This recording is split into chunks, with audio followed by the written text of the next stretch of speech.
國內推出組合拳救經濟，股市會唔會大升到3萬點呢？股市呢個月大起大跌，不料點樣睇？股民又應該點樣自處？近來股民無論賺錢定蝕錢，總係患得患失，點算呢？大家好，歡迎收睇 Enga TV， 我係不料。2年幾前40歲才自早退，呢個課堂係關於財務自由、投資理財同埋提早退休。今集嘅主題係組合拳救市應該點樣自處？不料今集將會分享自己嘅經驗，同埋對呢一次組合拳對實體經濟同埋股市嘅諗法，帶大家了解投資交易框架。響類似呢種大起大跌嘅市況之下，投資同埋心理應該點樣自處？不料希望教識大家釣魚，學識遇到任何情況都能夠自己分析，請一定要睇到最後啊！我哋而家開始啊！免責聲明，本片只係學術分享，並唔係任何嘅投資建議。不料亦都唔保證我所講嘅分析或者內容絕對正確，只係分享我個人投資思考嘅方法俾大家參考。本集將會分為以下6個部分： 1. 中央組合拳救經濟嘅觀察； 2. 股市與投資交易嘅小知識； 3. 股市交易框架； 4. 響股市急升急跌入面點樣自處； 5. 不料睇可以升到幾多點； 6. 大升市之下邊個最賺錢，同埋個人心理調控。第一部分，中央組合拳救經濟嘅觀察。內地多個部門攜手推出組合拳刺激經濟，包括降準0.5個百分點、調低存量房貸利率，同埋降低二套房最低首付比例等等。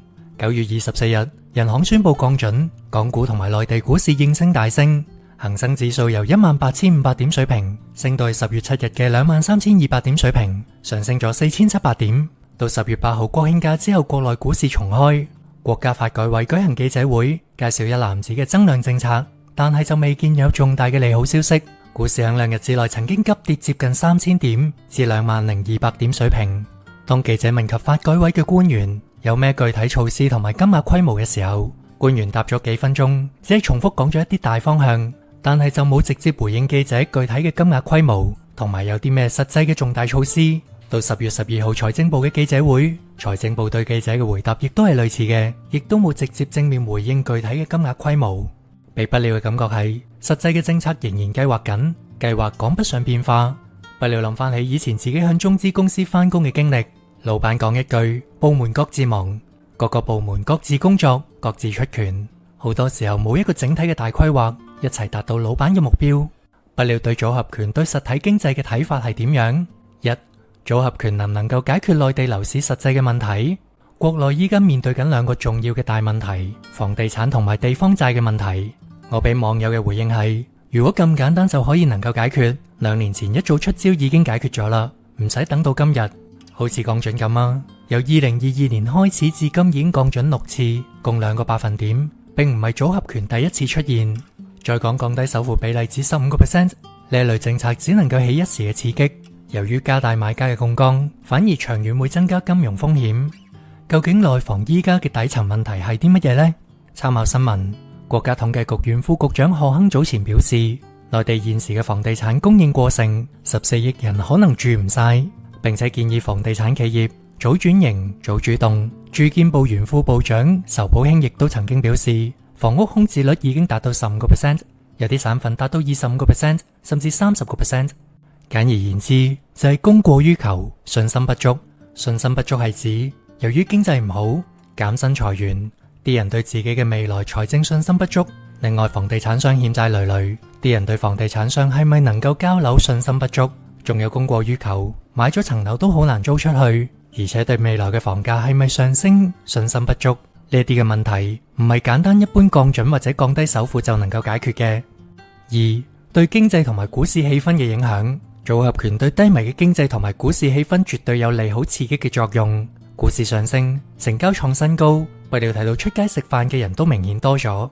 組合拳其中一項係創設證券、基金、保險公司互換便利，支持符合條件嘅證券、基金、保險公司透過資產質押，從中央銀行獲取流動性。呢項政策將大幅提升機構嘅資金獲取能力同埋股票增值能力。首期創設規模為5000億元人民幣，未來可以視乎情況擴大規模。而機構通過呢個工具所獲取嘅資金，只能夠用於投資股票市場。簡單嚟講，呢項政策主要係加大基金同埋證券保險公司嘅槓桿能力。有 KOL 講，咁樣啲機構就可以無限借錢，股市就可以大幅上升。不料就唔太同意啦。相信大家所用嘅證券行亦都可以自動抵押大公司嘅股票借錢，做到一定資金嘅槓桿。你會咩時候用呢啲槓桿呢？賺咗錢或者預期未來股市上升嘅時候。但係如果股票預期唔升，即使有槓桿額度，公司亦都唔會隨便用嘅，因為槓桿係兩面刃。如果喺大跌市或者大起大跌嘅時候加槓桿，只會加大爆倉破產嘅風險。咁呢個政策有冇幫助呢？有嘅，前提係股票係上升週期，預期未來股市上升嘅時候先至有幫助。呢啲槓桿能夠加速公司資金嘅投入，加快資產上升嘅速度。不過如果股市喺2-3日入面升2-3成，過2日又突然大跌2成，你會唔會咁加大槓桿呢？我諗你都唔會。不料覺得呢個政策要響好似美國股市呢一種慢牛先至有幫助。響港股近嚟大起大跌嘅快牛，加大槓桿好容易會引火自焚，所以啲公司亦都唔會隨便咁用。針對股市嘅方向同埋應對，不料將會響稍後嘅部分做更詳細嘅說明。3. 去泡沫定係製造更大嘅泡沫？大家諗一下，想要響深圳買樓，當地人需要唔食唔飲40年以上先至買到；響其他一線城市買樓，亦都需要唔食唔飲20到40年先至能夠買到。比起香港嘅19年仲要誇張。如果大家覺得香港嘅樓價好貴，咁樣對於內地人嘅收入而言，佢哋嘅樓價就係超級極度昂貴啦。泡沫比起香港更加嚴重。本來應該去除房價嘅泡沫，早幾年住房不炒、3條紅線等政策之後，去泡沫嘅同時亦都出現咗財富效應消失、經濟轉差。響兩難嘅情況之下，似乎政策突然轉向，想先恢復啲人嘅信心，重新製造財富效應，改善內需同埋經濟，對抗通縮。但係越多大水漫灌嘅財政政策，錢反而難以流向實體經濟。點解呢？越多好似降低首付比例、資產質押等呢啲加大槓桿嘅工具。上一集講過，股市同埋樓市係國內兩大海綿，游資能夠令到股市同埋樓市喺短時間之內上升。特別係股市，新聞話內地開會嘅人數激增6倍創新高，大家都想賺快錢，而唔係想將啲錢放入實體經濟賺慢錢。結果呢？結果就係快速製造下一個更大嘅泡沫。第二部分，股市同埋投資交易嘅小知識。響中央組合拳出招之後，好多嘅朋友問不了關於股市嘅問題，例如依家應唔應該入市呢？你睇會升到幾多點？我有啲450蚊買入嘅港交所同埋65蚊買入嘅平保，係咪應該趁反彈賣咗佢先呢？諸如此類嘅問題，不料希望響呢度同大家講一啲我嘅諗法。由於每日都有新嘅措施、新嘅新聞，股市大起大跌，由我寫稿、錄音到出片有幾日嘅時間差，股市可能已經由大升轉大跌，或者由大跌轉大升，所以我只能夠提供大方向，教大家一啲面對未來類似呢種政策大升市嘅處理心法同埋基本技巧。重點希望大家學識自己釣魚，有自己嘅諗法。1. 股市與政策，先要明白中港股市對政策極度敏感，一個政策可以反轉一間公司、一個行業，甚至將股市180度反轉。幾年前禁止補習行業，有關嘅上市公司嘅股價即刻大跌。又例如2015年滬港通通車，港股同埋 A 股進入大時代，突然中央收緊監管同埋去槓桿，觸發中港股市大跌。到7月初，超過一半 A 股自願停牌。所以要投資中港股市，一定要對中央政策保持長期敏感。2. 實體經濟同埋股市可以係冇關係嘅，投資係投資未來，股市亦都係反映未來預期嘅地方。實體經濟同埋股市好多時有關係，但係喺特別情況之下，兩者可以係冇直接嘅關係嘅。例如呢一次組合拳政策啱啱出台，資金即刻流入股市，喺實體經濟未有改善情況之下，股市亦都可以因為資金嘅流入而大升。如果你一直認為實體經濟差，股市就一定差，咁好大可能係一個誤解，會令到你錯過喺股市賺錢嘅機會。3. 快牛與慢牛，根據不了多年嘅經驗同埋觀察，一般嚟講，指數或者個股都好，升得越快，跌得亦都會越快；升得越慢，跌得亦都會越慢。牛三嘅暴力拉升之後，向不久嘅將來必定會迎嚟急跌，而響股災急跌之後，通常亦都會迎嚟急速嘅反彈。長線嘅投資者中意穩定嘅慢牛，一細級一細級咁樣穩定升上去。短線投機炒賣嘅人就中意快牛，今日買入，聽日賣出就賺咗10%。所以記住，每當股價連續急升，日日升10%，離大跌應該唔遠啦，要好小心處理風險。第3部分，投資交易框架，呢個部分想講一個好重要嘅概念，對於短線或者日內交易，中線投機或者交易同長線投資嘅關注點係唔同嘅。咩意思呢？比如股市突然3個鐘之內大跌8%，下一分鐘比上一分鐘嘅股價已經低出1%，好多股民不問價拋售佢哋嘅股票。當睇到新聞嘅時候，新聞嘅解釋可能係新冠肺炎持續，患病嘅人數增加，投資者憂慮經濟持續惡化，導致今日股市大跌。但係如果實際訪問嗰3個鐘嘅人點解會拋售股票，佢哋可能會答你：我買晒啲股票係因為驚之後再跌多啲，驚輸更多嘅錢，所以佢哋拋售嘅原因係恐懼，而唔係擔心未來嘅長期經濟。又例如組合拳出台之後，股市連續幾日急速上升幾千點，係咪大家預見未來嘅經濟一定會大幅改善？未必，大家只係睇到股市急速上升，自己手上冇貨，而擔心錯失咗賺錢嘅機會，即係坊間所講嘅 FOMO，係情緒主導嘅。但係有啲分析員講，因為外資發現港股嘅估值好低， PE 只有9倍到10倍，比美國嘅30-40倍嘅 PE 低好多，所以近來大升。但係其實早2年港股一直低迷， PE 更低，唔通外資一直冇發現嘅咩？分析員所講嘅原因好似好合理，但係唔係急升嘅主因。股市喺10月8號2日之內突然響23,200點跌到去最低嘅20,200點，個別大公司嘅股票亦都下跌接近20%。有啲人解釋發改委出招不如市場預期，我同意嘅，但係講到底，其實亦都係因為情緒。幾日內由大升幾千點到大回調幾千點，長期經濟或者公司嘅基本面根本冇大改變，只係股民嘅心情改變咗啫。再例如10月3號，恒生指數由22,400點下跌1000點，然後 V 型反彈大升翻1000點。點解呢？嗰一日市場冇任何嘅消息，冇所謂嘅消息符唔符合預期，咁點樣解釋急跌然後急升呢？新聞可能會講上晝高位有獲利盤，下晝有資金趁低吸納。但係如果你問參與嘅人，佢哋可能會答你：因為突然大跌，所以賣出；因為反彈上升，所以重新買入。向呢一種大波幅嘅市況係情緒主導嘅，有時可能未必可以好理性咁樣解釋得到，可能連圖表基本分析亦都用唔到，而公司嘅基本面成日都冇變過，就更加難以用嚟評估短線股價嘅升跌啦。呢度嘅重點係股市升跌，短線睇嘅係情緒，中線睇嘅係資金流、趨勢等，長線睇嘅係宏觀經濟、價值等。短線交易唔好根據經濟學家或者宏觀經濟去做交易。長線投資亦都唔好因為短線股價嘅起跌而忘記價值，咁樣係錯配嘅。無論分析股市或者投資，要用對應合適嘅投資交易框架。所謂投資交易框架，就係你買賣某一隻股票嘅原因、注碼、計劃嘅進場同埋出場點等等。如果係日內交易，小注為主，時間最長係1日。例如設定止賺係5%，止蝕係1%，盈虧比係1:5。專揾一啲大升大跌嘅莊家股、世界股票等等，波幅足夠大，情緒主導，唔理基本面。如果係中線交易，注碼較大，時間由2個禮拜到3個月，甚至1年。例如設定止賺係10%，止蝕係3%，盈虧比係大約1:3。專揾一啲中大型嘅股票，以圖表分析、經濟、新聞消息同埋資金流分析為主。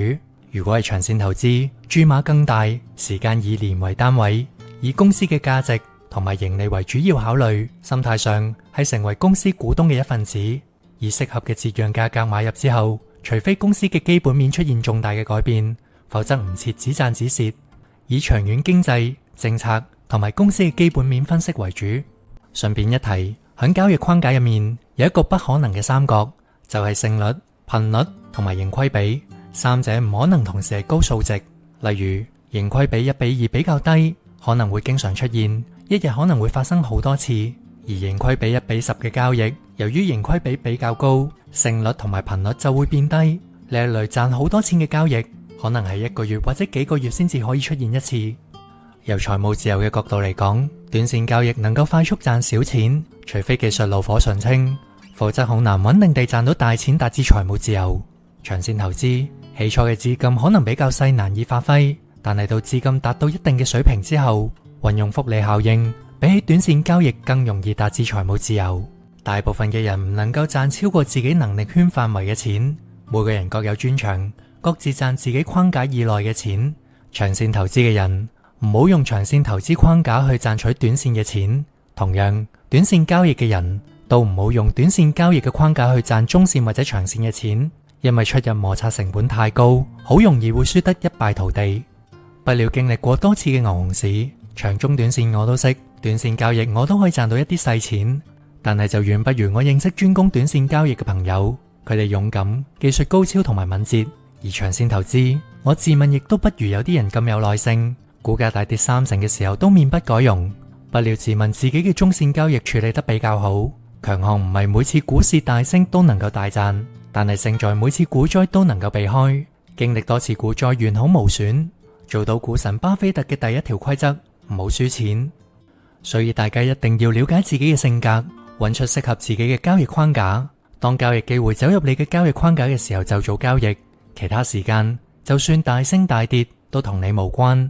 記住，唔好走出你嘅能力圈，跳入河入面同鱷魚搏鬥，相反，將佢哋由條河引上陸地，用你準備好嘅遠程攻擊武器同埋防具搏鬥，勝算更高。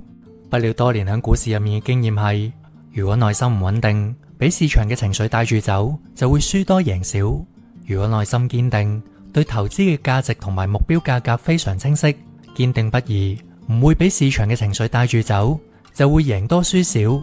我借用佛家嘅說話，心隨境轉係煩惱，境隨心轉係智慧。你嘅心係俾市場帶住走啊，定係市場跟住你嘅心去走呢？你俾市場嘅情緒所影響啊，定係市場嘅情緒為你所用呢？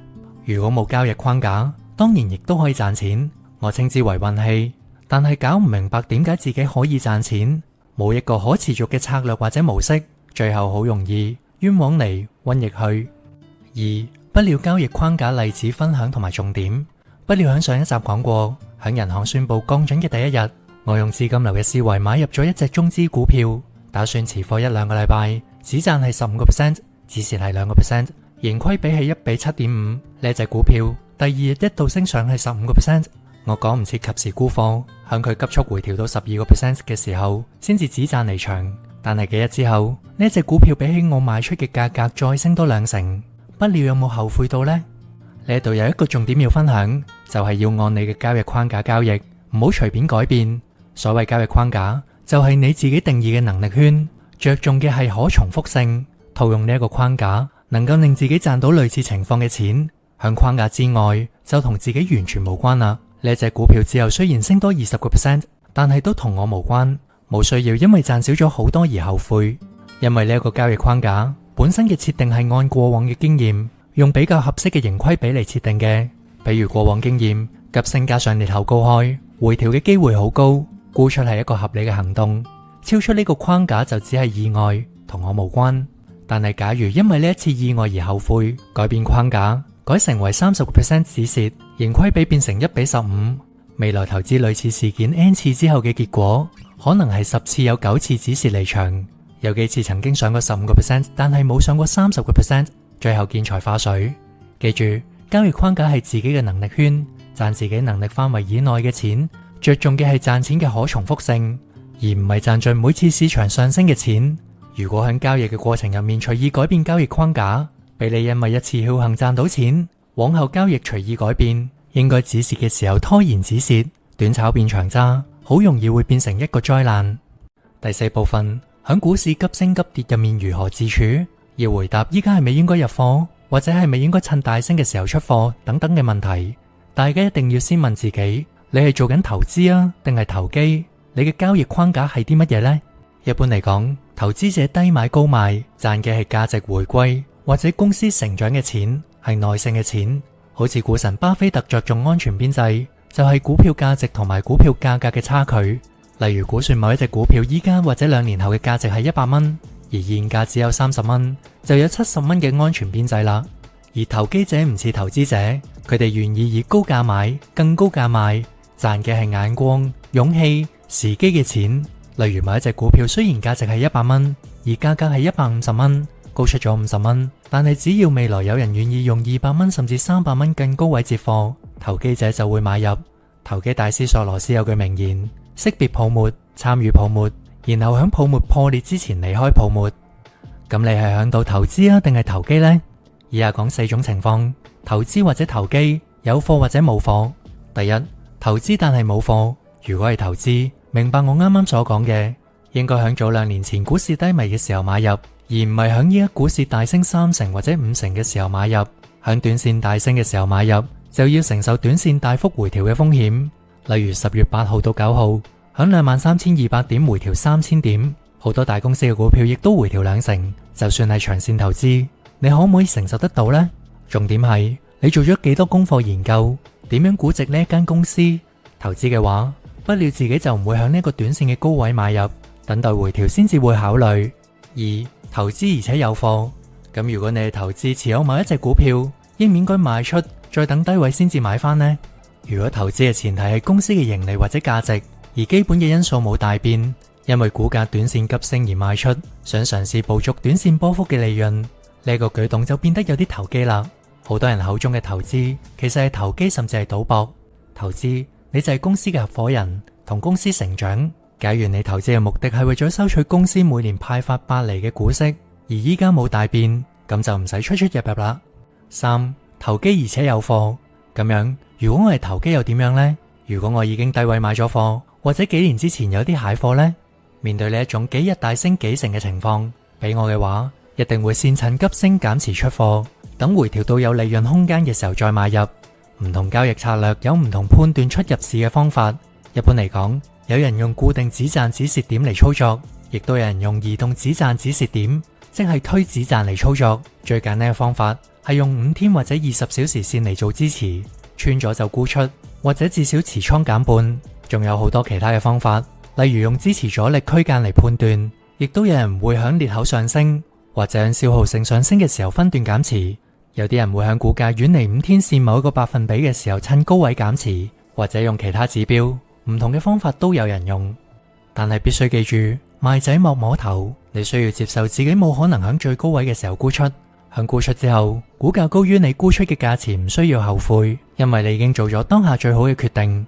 有啲股民一心想響最高位度沽貨，但係最後通常會面對股價急跌，股民未必能夠及時賣出，或者唔忍心賣出，最後見財化水。 4. 投機但係冇貨。如果我係投機冇貨，想賺錢呢？不料認為呢種大起大跌嘅股市，如果係新手冇一定嘅技術，就千祈唔好掂啦。響咁大振幅兩邊殺嘅情況之下，九死一生。響大升市之下，其他人已經準備好沽貨食糊，自己就唔好盲目追入啦。記住，升得急跌得都急，財不入急門。好似不料呢一種老手，亦都會以投機嘅心態入市，但係只會採用打游擊嘅戰術。如果有新消息，股價啱啱進入新嘅走勢，進入我交易嘅框架就會嘗試，而前提係我只會小注，嚴守止蝕，響可控嘅情況下參與。由於不料響呢一種市況只會做小注短炒，唔會重倉，所以亦都唔會祈求賺大錢。第5部分，不料睇會升幾多點呢？如果你明白我所講嘅交易框架嘅真正意思，你就明白不料預測能夠升到幾多點其實冇太大嘅實質意義。沈大師睇4萬點，原來佢話佢自己已經賣晒手上面所有嘅貨。咁4萬點有啲咩意思呢？無論不料話係睇18000點、25000點定係3萬點都係冇意思嘅。假如你高位入貨，之後跌咗1000點已經嚇死，講住沽貨，即使大市最後真係升到3萬點，你亦都賺唔到。同埋冇人有水晶球，預測嘅點數都係亂估嘅，幫唔到你實際賺錢。每年年初所有嘅投資機構亦都話年底嘅目標係幾多，又有幾多人會估中？9成9都唔中。因為一個政策消息或者世界一件大事都可以改變一切。重點係無論未來嘅升跌，你嘅交易框架點樣長期穩定咁樣賺錢先係最重要嘅。比如投資，如果你響合適安全有信心嘅價格買入，無論股市大升大跌，你都揸得住，心情唔會俾市場帶住走，先至會有機會賺到大錢。當然，不料自己對現時股市有大致方向嘅判斷係咁樣嘅。組合拳政策對股市有利，因為引嚟大量嘅資金，而技術上第一波升市已經跌到去10天線之下，升幅轉弱，算係結束咗一半。估計短線將會好淡爭持，大幅震盪，做好做淡兩邊都殺，然後慢慢震盪收窄，成交慢慢減少，直到下一個重大消息，成交再次增加，啟動下一波嘅上升或者下行嘅行情。當然呢一啲只係不料嘅猜測，最多只係做參考，唔好盡信。第6部分，大升市之下邊個最賺錢，同埋個人心理調控。響股市大升市嘅狂潮入面，有人歡喜有人愁，最愁嘅莫過於一眾做空香港股市嘅人。根據彭博引述 S3 Partners 報告指出，一眾沽空中概股嘅空軍，經歷今次升市之後，唔單止抹去咗舊年年初至今嘅37億美元嘅收益，而家賬面更加蝕咗約32億美元，折合大約248.5億港元，即係響呢個升浪入面累計蝕咗69億美元，折合大約535億港元。歡喜嘅當然係賺咗錢嘅人啦。2個星期之間，部分嘅大藍籌國企亦都升咗3到5成。有啲人喺網上話自己賺咗幾多萬，幾多個 percent。有啲 KOL 話自己賺咗過百萬，甚至係過千萬。有啲朋友賺咗幾萬蚊，好開心。但係聽到同事或者朋友賺得多過自己，就唔開心啦。或者賣出之後，嗰隻股票再升，又唔開心啦。日日希望自己喺股市入面賺得更多，最後反而蝕錢收場。呢啲情況每次大升市都會發生。響呢個大升市，股民無論賺錢定係蝕錢，都總係患得患失。點樣處理？就係減少比較。呢一種情況，以佛法去解釋。呢位朋友因為妒忌起咗貪同埋嗔，最後得咗求不得苦，然後輸錢。響大升大跌市入面，保持內心平靜亦都係一種修煉。響大升市入面係咪真正賺錢？不了嘅睇法係：一、升市最終完場之後，賺到嘅錢佔自己身家有幾成？二、自己賺錢嘅比例同市場升幅嘅比例係咪一致或者更好？